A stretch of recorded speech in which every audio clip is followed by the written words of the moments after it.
తస్మిన్ వర్షే మహావృష్టిం కురుతే నందతేజస అని చెప్తూ ప్రణీతా నది పుష్కరాలు చెప్తున్నారు. ఈ సంవత్సరం ఏప్రిల్ నెలలో 13వ తారీఖు ఏమండి ప్రణీతా నది పుష్కరాలు. శుభకృన్నామ సంవత్సరం చైత్రశుద్ధ ద్వాదశి బుధవారం మధ్యాహ్నం 3:49 దేవగురువైనటువంటి బృహస్పతి తన సక్షేత్రమైనటువంటి మీనరాశి యందు ప్రవేశం వలన ప్రణీతా నదికి ఈ రోజు నుంచి పుష్కరాలు ప్రారంభము అని చెప్పారు. ఏప్రిల్ నెలలో 2022వ తేదీ. తరువాత సార్ధత్రికోటి దేవతా సహితమైనటువంటి బృహస్పతి ప్రణీతా నది యందు ప్రవేశిస్తారు. మహారాష్ట్రలో ఉద్భవించి తెలంగాణలో ఆదిలాబాద్ జిల్లా కాళేశ్వరంలో వద్ద గోదావరిలో కలుస్తూ ఉంటుంది. కాబట్టి అక్కడ 2 చోట్ల కూడా ఆ పుష్కర సంబంధమైనటువంటి విధులు నిర్వర్తించుకోవచ్చు అని చెప్తూ ప్రణీతా నదికి పుష్కరాల గురించి చెప్పారు. తరువాత ఈ సంవత్సరం నవనాయకులు అంటారు. అంటే 9 మంది నవగ్రహాలు. ఎందుకంటే 9 మంది యొక్క నవగ్రహాల యొక్క అనుగ్రహంలోనే మనం నడుస్తూ ఉంటాం. వ్యవహారం ప్రతీదీ పరమేశ్వరుడి దగ్గరికి వెళ్ళడానికి వీల్లేదు. కొంత వ్యవహారం అంతా వీళ్ళు చూసి దిక్పాలకులు, నవగ్రహాలు, నక్షత్ర దేవతలు వీళ్ళందరూ కూడా కాలాన్ని పరిశీలిస్తూ ఉంటారు. అందుకనే మనం ఏదైనా ఇబ్బంది వస్తే నవగ్రహ శాంతి చేయిస్తాం, నక్షత్ర శాంతి చేయిస్తాం, లేకపోతే మృత్యుంజయ హోమం చేయండి అంటాం. ఎందుకనంటే ఇవన్నీ కూడా మనకు అందుబాటులో ఉండేటువంటి దేవతా శక్తులు అన్నమాట. వాళ్ళని ముందు మనం ప్రసన్నం చేసుకోవాలి. తరువాత పరమేశ్వరుడు, అమ్మవారు అవన్నీ ఉన్నత స్థితి అన్నమాట. ప్రతి విషయానికి మనం ఢిల్లీ పరిగెత్తి మోడీ గారితో చెప్పం కదా. సమీపంలో ఇదిగో మా రాజుగారు ఉంటారు, ఆయన దగ్గరికి చెప్పుకుంటాం, ఆయన పరిష్కారం చేసేస్తారు. ఇక్కడ కోసం మోడీ గారి దగ్గర వెళ్ళక్కర్లేదు. అంటే ఏమిటి, ఆ పరంపర, అధికారి యొక్క పరంపర లౌకికంగా మనం చూస్తే ఎక్కడో దేశాన్ని పరిపాలించే నేత అక్కడ ఉంటే మన గల్లీలో ఉన్నటువంటి నేత ఉంటాడు చిన్నవాడు, వాడిదాకా కూడా పరంపర అధికారం కొనసాగుతుంది కదా. మన సమస్యలు ఇక్కడే పరిష్కారం అవట్లేదా? పెద్ద విషయం అయితే అక్కడికి పెడతాను, వేరే విషయం. కాబట్టి ఎలాగైతే లౌకికంగా మనం చూస్తామో పరమేశ్వరుడు చూడండి కాలాన్ని నియంత్రించడానికి, అనుగ్రహించడానికి, నడిపించడానికి తన యొక్క దివ్యశక్తుల్ని నక్షత్ర రూపాలుగా, గ్రహ రూపాలుగా ఏమండి ఇలా రకరకాలుగా వాటిని విభాగం చేసి మనకు అందుబాటులోకి తీసుకొచ్చాడు మహానుభావుడు. కాబట్టి మనం ఇవన్నీ కూడా దేవాలయాల్లో నవగ్రహాలు పెట్టుకున్నా, లేకపోతే ఇంకా విశేషమైనటువంటి సుబ్రహ్మణ్య దేవతల్ని వాటిని మనం పెట్టుకోవడం కారణం అదేనమాట.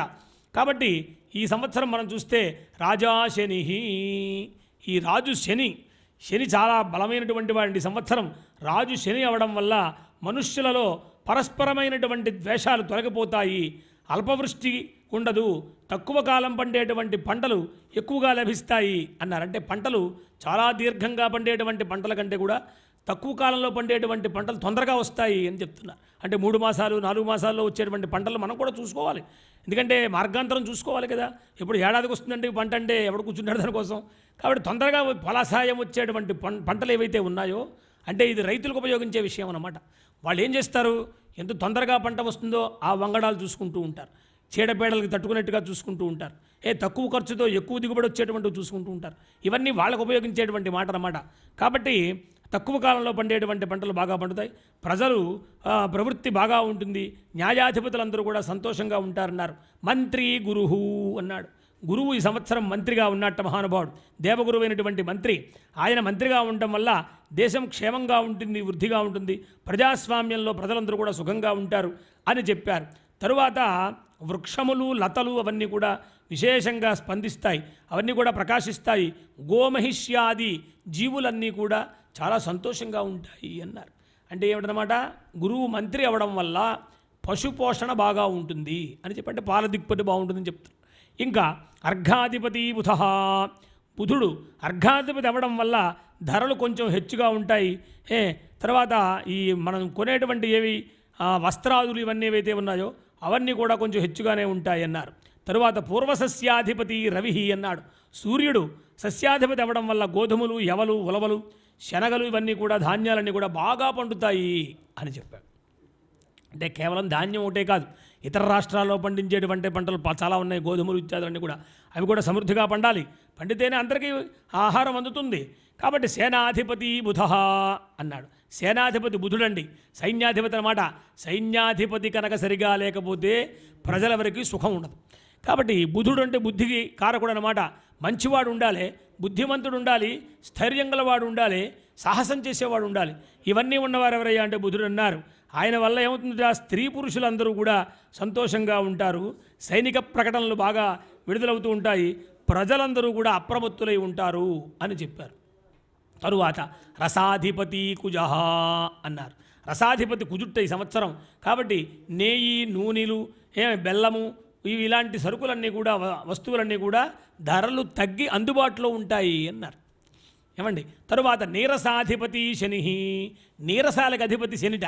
నీరసములు అంటే రసము లేనటువంటివి అనమాట. నీరసం అంటే మనకొచ్చే నీరసం కాదు, తెలిసిందా? భోజనం చేయకపోతే వచ్చే నీరసం కాదు. నీరసము, రసములు, నీరసములు అని పేరు పెట్టారు ఇప్పుడు చూడండి జ్యోతిష్యంలో. రసములు అంటే ఇందాక చెప్పారు, నూనె, నెయ్యి, ఇవన్నీ రసముల్ట. నీరసములు అంటే వజ్రములు, మణులు, బంగారము, ముత్యములు, ఇవన్నీ వాటిలో రసమే ఉండదుగా, నీరసములని పేరు పెట్టాడు వాటికి.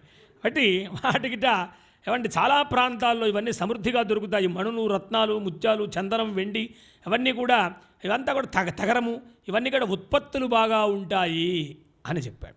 ఎవరు? నీరసాధిపతి శని అవడం వల్ల. అంటే శనికి ఇప్పటికి 2 వచ్చినాయండి. రాజా శని, నీరసాధిపతి శని 2 వచ్చినాయి ఆయనకి అప్పుడే. తరువాత అపరసస్యాధిపతి శుక్ర అన్నారు. అపరములు అంటే ఆహార ధాన్యాలు, ఇవన్నీ కూడా అపరములు అంటాం మనం వాటిని. అంటే కేవలం ధాన్యం ఒకటే కాకుండా ఎన్నో రకాల ధాన్యాలు ఉన్నాయి. పక్షులకి, పశువులకి, మనకి పనికొచ్చేటువంటి ఆహార ధాన్యాలు లేవా లోకంలో? అవన్నీ కూడా దానికి అధిపతి శుక్రుడు అన్నారు. అన్ని జాతులకి కూడా సంబంధించినటువంటి ఆహారాలన్నీ కూడా చక్కగా పండుతాయి. అతి వర్షాలు ఉండవు. ఏమండి, జనులందరూ కూడా రోగాలు లేకుండా ఆరోగ్యంగా ఉంటారు అని చెప్పాడు. ఇవన్నీ మనం ఆశించేటువంటివే. తరువాత మేఘాధిపతి బుధ అన్నారు. మేఘములకు అధిపతి బుధుడు అన్నారు. కాబట్టి మేఘములు బాగా వర్షించాలి. ఎందుకంటే యజ్ఞాద్భవతి పర్జన్య, యజ్ఞ కర్మ సముద్భవ. యజ్ఞయాగాది క్రతువులు చేస్తాం. అంటే ఇక్కడ యజ్ఞములంటే ఏదో అగ్నిహోత్రం పెట్టి చేయటం ఒకటే కాదు. నిన్న మనం చేసినటువంటివన్నీ కూడా వాగ్యజ్ఞములు అన్నమాట. జ్ఞానయజ్ఞములని పేరు. భగవద్గీత చెప్పారు మన శాస్త్రి గారు వచ్చి తిరుపతి నుంచి. అదేమిది జ్ఞానయజ్ఞం అంటే మనలో ఒక జ్ఞానాన్ని కలిగించాలి కదా. ఎందుకంటే మనస్సుట మానవుల యొక్క నైజం ఏమిటి అంటే, మనస్సు కనుక కొద్ది సమయం దానికి ఖాళీ ఇచ్చామంటే వాడి అనేక రకాల ఆలోచనలు చేస్తుంటుంది. చిత్త విభ్రమం అంటే ఒక చోట నిలకడగా ఉండదు, ఏం ఆలోచిస్తుందో తెలియదు. అలాంటి వాళ్ళకి ఒక మార్గాన్ని ఇచ్చేటువంటివి ఉపదేశాత్మకమైనటువంటి సందేశములు. కాబట్టి అలాంటివి మనం జరిగినాయి. అవి జ్ఞానయజ్ఞం అని పేరు పెట్టారు వాటికి. ప్రవచనం ఇగో ఇప్పుడు మనం చెప్తున్నాం. ఇగో మా స్వామి ఉన్నారు ఇక్కడ, ఆచార్య స్వామి, ఆచార్య గారు. ఆయన వచ్చారు, మీరు ఎవరు చూడలేదు, ఆయన మరి చూసుంటే చెప్పారు కదా. ఓకే, కాబట్టి వారికి నమస్కారం ముందు. తరువాత అలాంటి మహాత్ములు చెప్పేటువంటి మాటలు, మహర్షులు ఉన్నారు. తర్వాత జగద్గురువులు ఉన్నారు. ఎంతోమంది ధర్మం కోసం తాపత్రయపడేటువంటి వాళ్ళు ఉన్నారు. వాళ్ళందరూ ఎందుకు నిరంతరము శ్రమిస్తున్నారు? వాళ్ళ ఇంట్లో పడుకోవచ్చు కదా, హాయిగా పీఠం వచ్చింది, పీఠాధిపతి అయిపోయారు. ఆయన అడిగేవారెవరు? హాయిగా వేళకింత భిక్ష చేసి ఇంట్లో పడుకోవచ్చు కదా మఠంలో. అట్లా కాదు, వాళ్ళు కాలు నడకన నడిచి పాపం ఈ ప్రపంచమంతా తిరిగి, భారతదేశమంతా, ఆసేతు హిమాచలం కూడా, ఆ శంకర భగవత్పాదులు కానీ, రామానుజ తీర్థులు కానీ, ఇంకా అనేక మంది మహానుభావులందరూ కూడా దేశం యొక్క క్షేమం కోసం వారి యొక్క ఆధ్యాత్మిక సంపదని, తపస్సుని ధారపోసారు మహానుభావులు. కాబట్టి ఈ యొక్క అన్నీ కూడా చెప్తున్నారు ఇక్కడ. మేఘములు బాగా వర్షించాలి అంటే యజ్ఞాలు బాగా జరగాలి. తెలిసిందా? యజ్ఞములంటే కేవలం ప్రవచన యజ్ఞం ఒకటే కాదు. అందరూ శ్రోతలుగా కూర్చుంటారు, బాగుంది, వింటారు, పెడతారు. చెప్పినట్టు ఇంటికి వెళ్ళిన తర్వాత ఏం చెప్పారా అంటే ఉంటాడు. కాబట్టి అది అనుభవానికి కూడా వచ్చే విధంగా ఉండాలి. అంటే అప్పుడప్పుడు మనము ఒక మంచి యజ్ఞయాగాలు కలుపుడు చేయాలి, పూజలు చేయాలి, ఒక మహాత్ములను తీసుకురావాలి. ఇవన్నీ కూడా మనం చేస్తున్నాము ఆల్రెడీ ఇప్పుడు. కాబట్టి వాటి వల్ల వర్షములు బాగా పడతాయి. దాంట్లో భగవద్గీతలో కూడా చెప్తారు కదా, యజ్ఞాద్భవతి పర్జన్య యజ్ఞ కర్మ సముద్భవ, అన్నాద్భవంతి భూతాని పర్జన్యాదన్న సంభవ, యజ్ఞాద్భవతి పర్జన్య యజ్ఞ కర్మ సముద్భవ. మనకందరికీ అన్నం కావాలి ముందు ప్రాణికి. ఎందుకంటే కాస్త ఇంకో అరగంట సేపు నేను కూర్చుంటే ఏమంటే కానివ్వండి అంటారు. ఎందుకంటే ఎవరైనా అంతే. ఎందుకని? అన్నగత ప్రాణాహ, ఈ ప్రాణాలు అన్నగతమై ఉన్నాయిట పాపం. ఒకప్పుడు అస్థిగతములై ఉండేవి. ఆ లోపల ఉండేటువంటి ఎముకలు ఎంత గట్టిగా ఉంటే అంతకాలం వాళ్ళు జీవించేవారు. మరి వేలాది సంవత్సరాలు వాళ్ళు తపస్సులు చేశారంటే ఎలా చేశారు? భోజనం అక్కర్లేకుండా కందమూలాలు తినేవారు. కందమూలం అంటే ఒక్కసారి ఆ పండు తీసుకుంటే అడవిలోది నెల రోజులు 2 నెలలు వాళ్ళకి ఆకలి కానీ దప్పిక కానీ ఉండదు.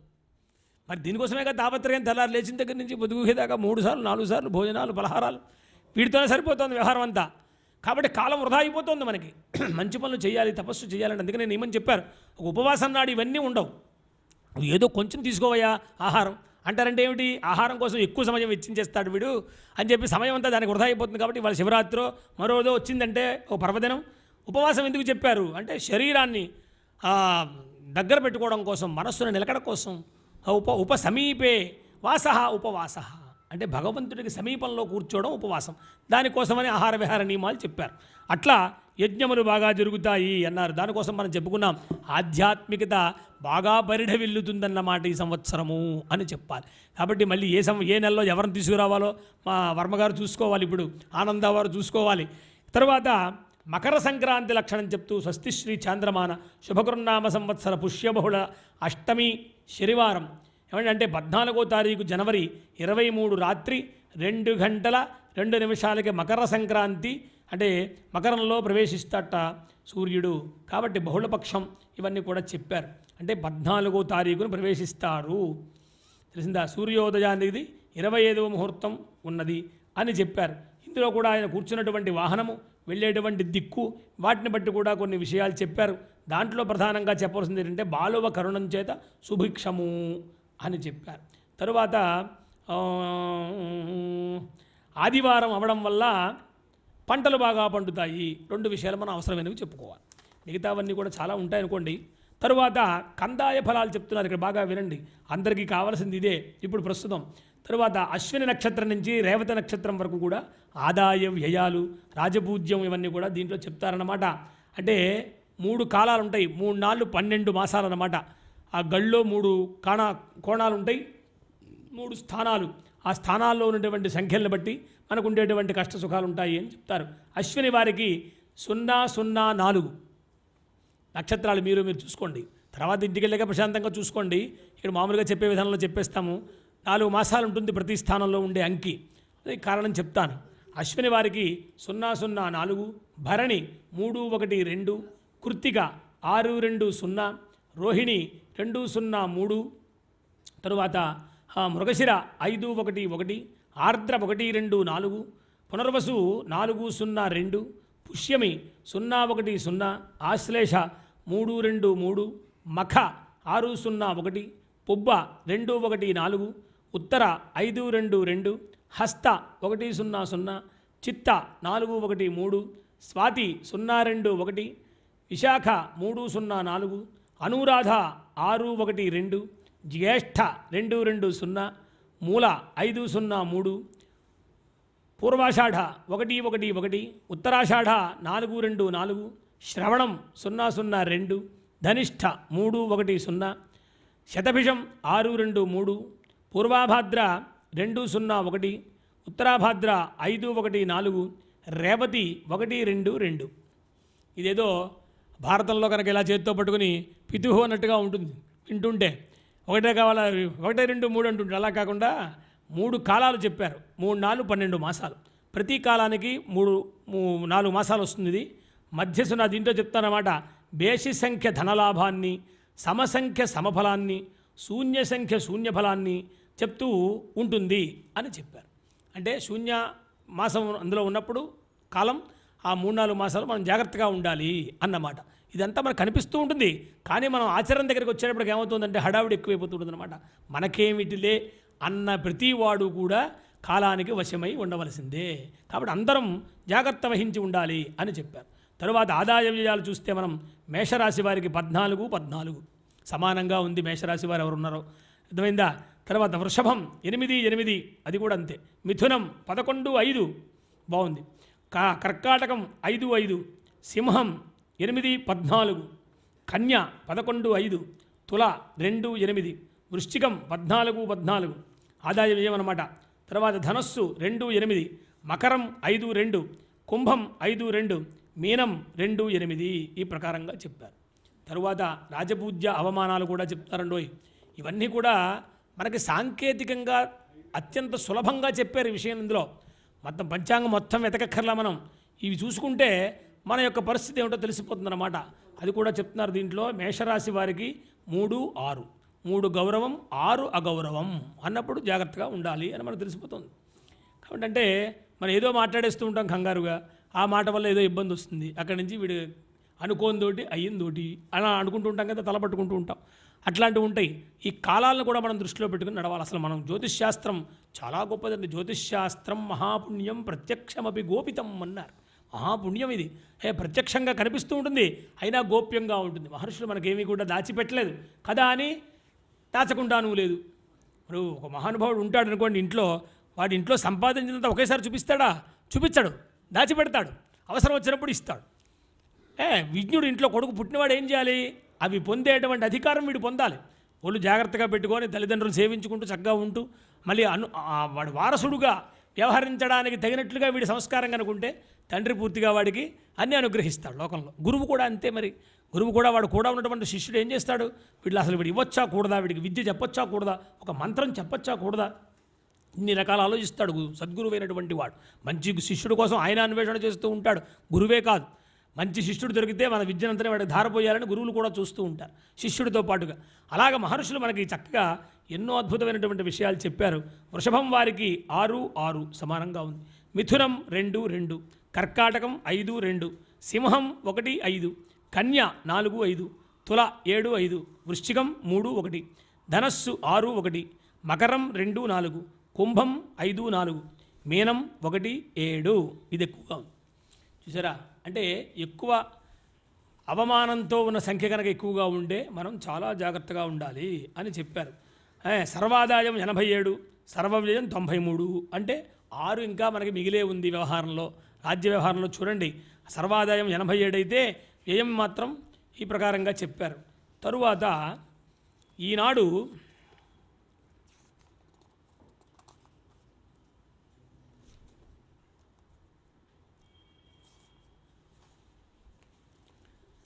ధర్మశాస్త్ర విషయాలు కూడా మనం దీంట్లో కొన్ని అవసరాన్ని బట్టి తెలుసుకోవలసి వస్తే ఈనాడు ధర్మశాస్త్రము చాలా లుప్తమైపోతూ ఉన్నది.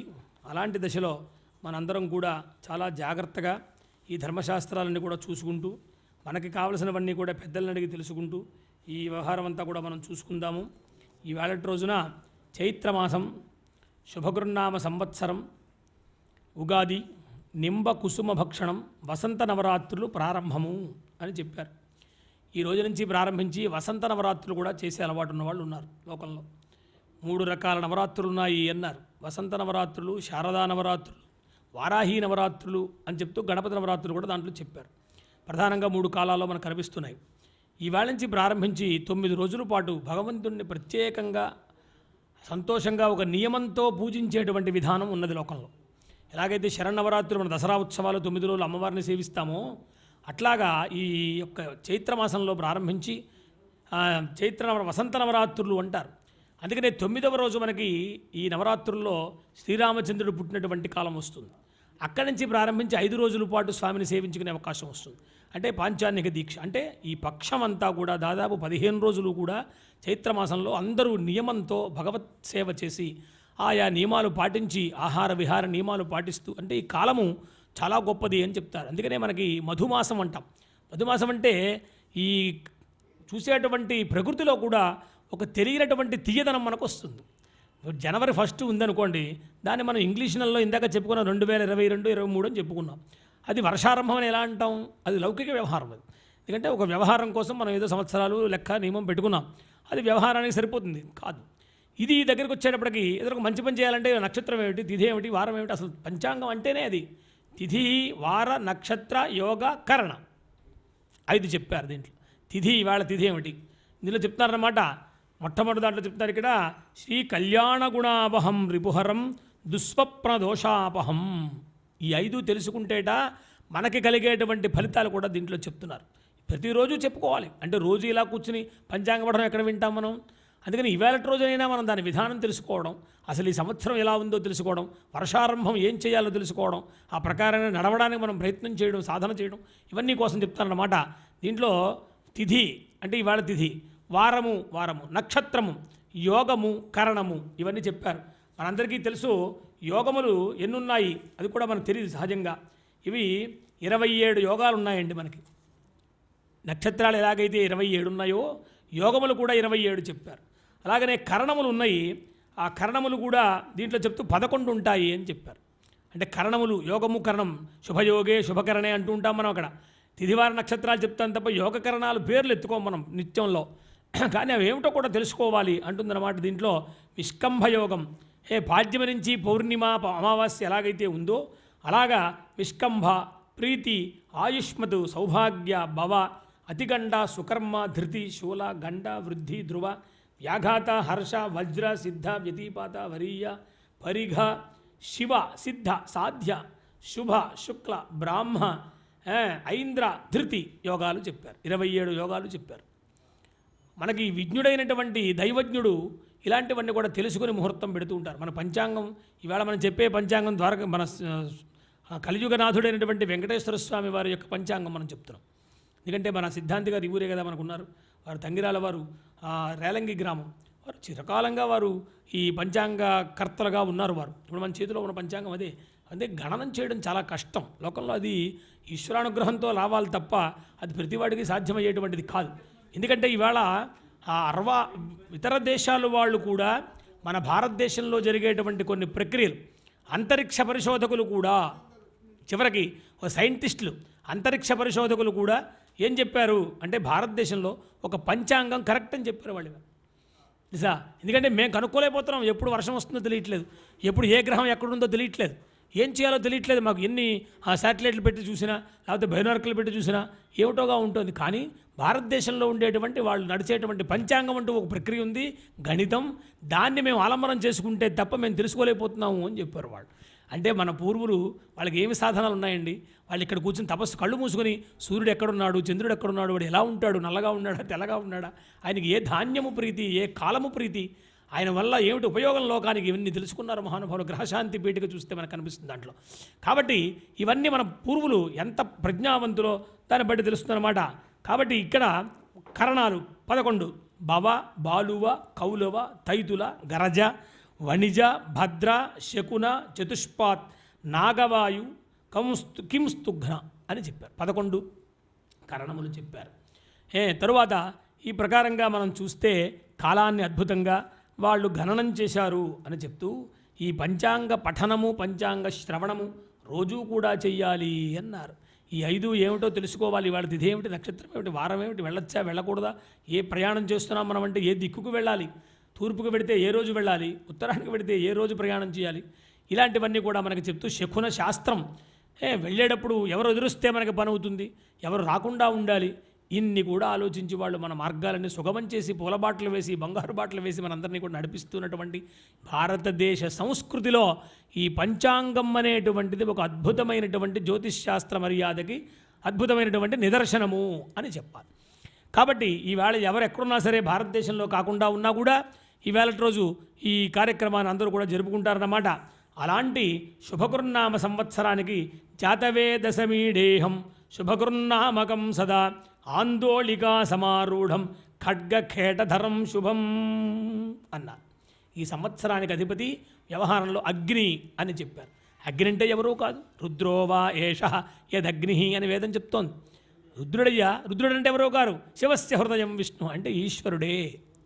తెలిసిందా? అంటే మనకి ఈ పేర్లన్నీ కూడా సూర్య సంబంధమే ఉంటాయి. చూసుకోండి వీటి ప్రభవ, విభవ, శుక్ల, ప్రమోదూత, ప్రజోత్పత్తి, అంగిరస, ప్రతి నామం తీసుకుంటే సూర్య సంబంధమైనటువంటి కాంతులు, వారిచ్చేటువంటి దాన్ని ఇచ్చేటువంటి ఫలితములు, ఆ పేర్లే వీళ్ళు పెట్టారు. చిత్రభాను, స్వభాను, ఏమిటా పేర్లు ఏమిటి అంటే ప్రధానం ఎవరిక్కడ? సూర్యుడు. గ్రహరాట్, నవగ్రహాలకి అధిపతి ఎవరంటే సూర్యుడు. సూర్యుడిని బేస్గా చేసుకునే మిగతా గ్రహాలని తిరుగుతూ ఉంటాయి. కాబట్టి ఆ సూర్యుడి యొక్క గమనము, ఆయన యొక్క వర్ణము, ఆయన యొక్క పేర్లు, ఆయన యొక్క స్వభావము, ఆయన యొక్క అనుగ్రహము, ఇవన్నీ కూడా దృష్టిలో పెట్టుకుని 60 పేర్లు అద్భుతంగా కల్పించారు మహానుభావులు, దైవజ్ఞులు. దైవజ్ఞులు అని పేరు వాళ్ళకి. దైవజ్ఞుడు అంటే ఏమిటి?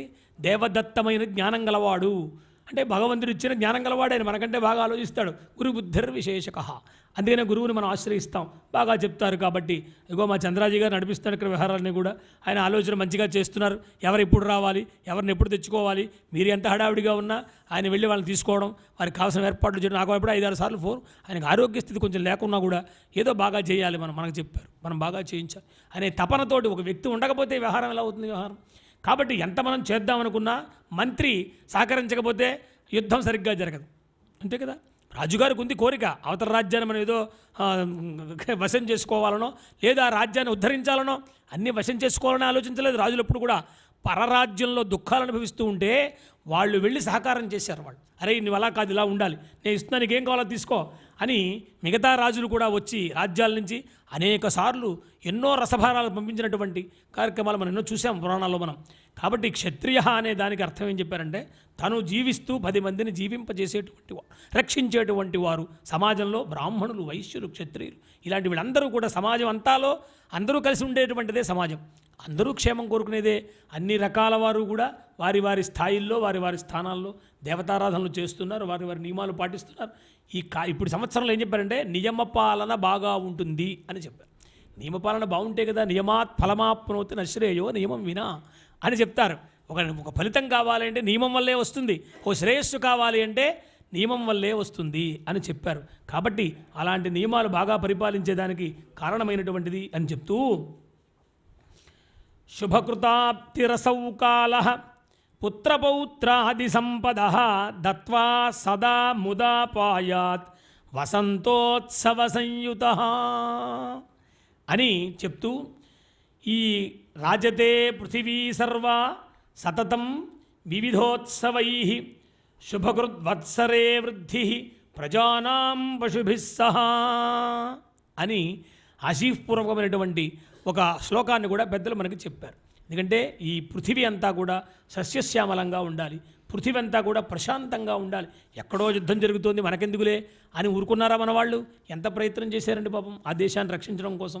కాబట్టి మన ఇంట్లో మనం కూర్చున్నా కూడా మనం చేసేటువంటి సాధన వల్ల, పుణ్య ఫలాల వల్ల దేశమంతా కూడా, దేశం అంటే ప్రపంచమంతా, మనం చెప్పే సంకల్పంలో కూడా ప్రపంచస్య పరమానంద సిద్ధ్యర్థం అంటూ ఉంటాం. మనకి సంబంధం ఏంటి ప్రపంచం? మన ఇంట్లో మనం బాగానే ఉన్నాం కదా, మన పొలం మనకు పండుతుంది కదా అనుకోవట్లేదు. ఎందుకంటే ఒక ధర్మకార్యం మీరు చేస్తే నా పొట్టుగాడు పిలిచాడు కూర్చోబెట్టి చేయించండి అంటే వాడు చెప్పే సంకల్పం ఏముంటుంది దాంట్లో? ప్రపంచస్య పరమానంద సిద్ధ్యర్థం, లోక కళ్యాణార్థం. ఎంత మన గురించి చెప్పుకున్నా లోక కళ్యాణం కూడా దాంట్లో కలిసే ఉంటుంది. కాబట్టి జగద్గురువులు ఇప్పుడు పీఠాధిపతులు ఎవరైతే ఉన్నారో, దీంట్లో ఇందాక చెప్పిన దాంట్లో కూడా పీఠాధిపతులు ఎవరైతే ఉన్నారో వారు కూడా పరస్పర మైత్రితో ఉంటారు.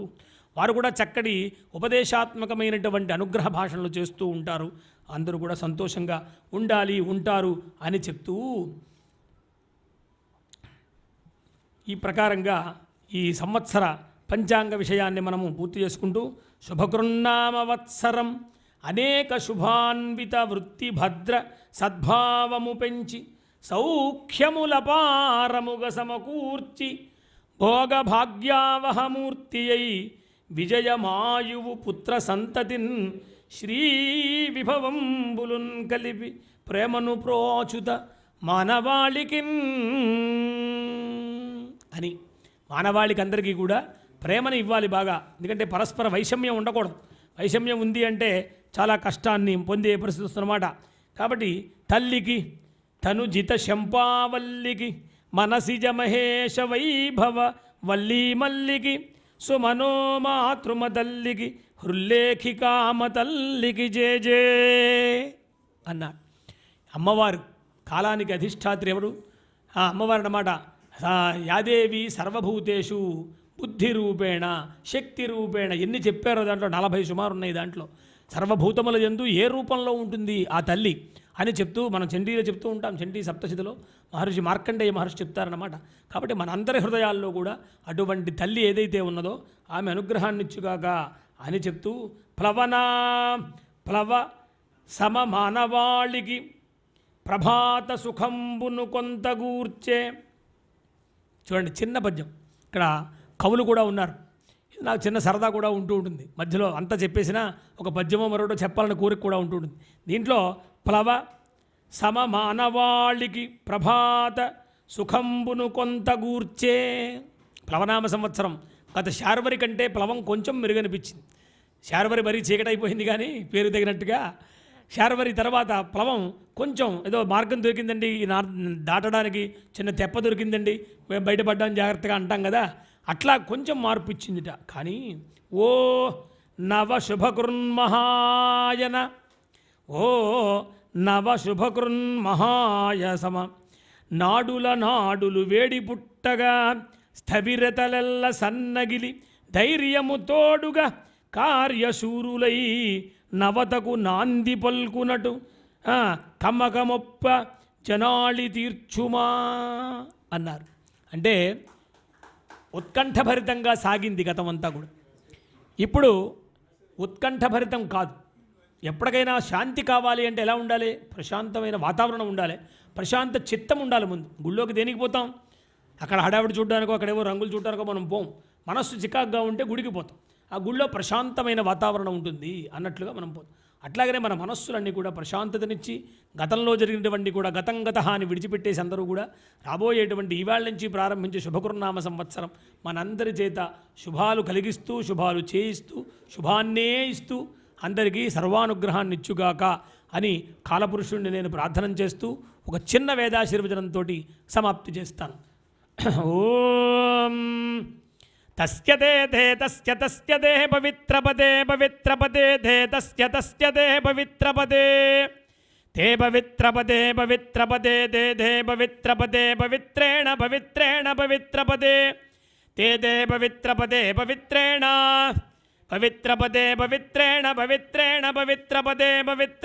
పవిత్రేణ యస్మై పవిత్రేణ పవిత్రపదే పవిత్రేణ యస్మై పవిత్రపదజితి పవిత్రపదే పవిత్రేణ యస్మై పవిత్రేణ యస్మై కంకం యస్మై పవిత్రేణ యస్మైకం యస్మై కంకై పునే కై యస్మైకం పునే కంకం పునే దత్తత్పునే కంకం పునే తద్ పునే దత్తత్పునే దచ్చకేయగంశకేయం తత్పునే దచ్చకేయం తచ్చకేయగంశకేయం తచ్చకేయమితి శకేయం తచ్చకేయమితి శకేయగంశకేయమిత్యాహ आहेति शकेयगंशकेयमित्याह च वै तामाशास्ते इयं वै रजता असौहरिणी यद्रुक्मौ भवतः